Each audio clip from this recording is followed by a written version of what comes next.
The wolf prowled along the edge of the pasture just as the last colors of sunset bled into the horizon. His eyes glowed yellow in the half-light, his ears twitched at every rustle of grass, and his stomach groaned with hunger. All day he had stalked through the forest, but the deer had been too quick, the rabbits too clever, the pheasants too wary. Now the field stretched before him, dotted with white shapes moving slowly in the dusk. Sheep.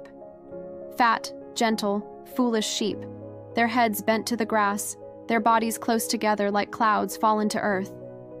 The wolf licked his lips, but he knew well enough that the shepherd was never far, and the dogs with their sharp teeth would not hesitate to tear him apart if they saw his shadow.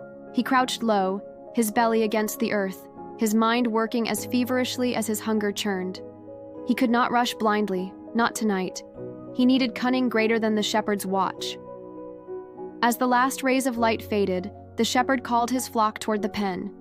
They bleated obediently, trotting along the worn path, and the wolf watched closely, eyes narrowed.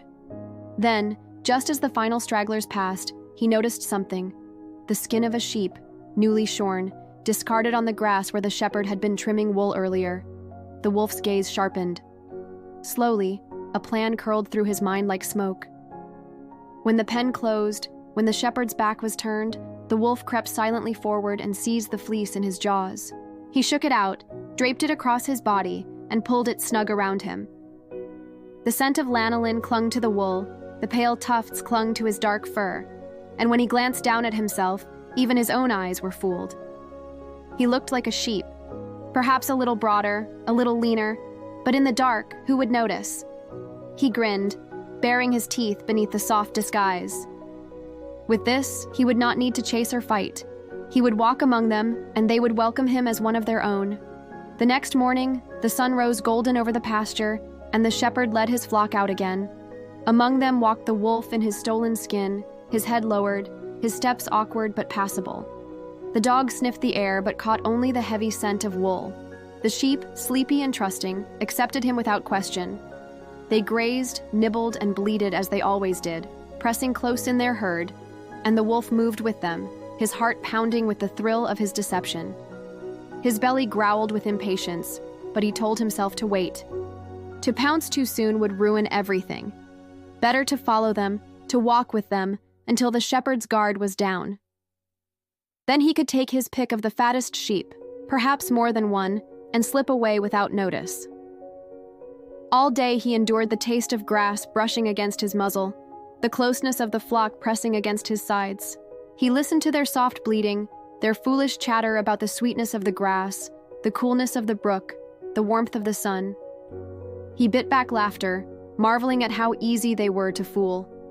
At one point, a lamb stumbled against him, bleating, "Stay close, sister, the dogs frighten me." The wolf nearly burst into laughter, but he only grunted, his voice muffled in the fleece. The lamb nestled against him, and his hunger sharpened almost unbearably. He wanted nothing more than to seize it right there, to feel its bones crunch between his jaws. But he forced himself to wait, his yellow eyes fixed on the shepherd, biding his time.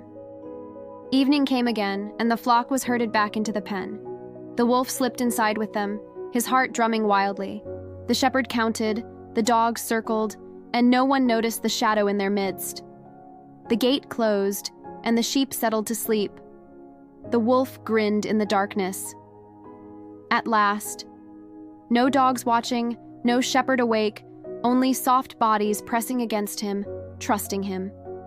He waited until the breathing around him slowed, until the stars glittered high above, then stretched his claws and bared his teeth. But fate is never so simple, and greed blinds even the cleverest hunter. That very night, the shepherd rose quietly from his bed. He had promised a feast to his household the next day, and he meant to slaughter one of his sheep at dawn. With his knife in hand, he went to the pen, choosing at random in the dark.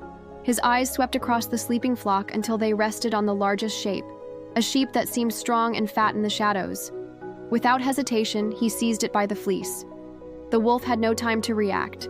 A rope tightened around his legs.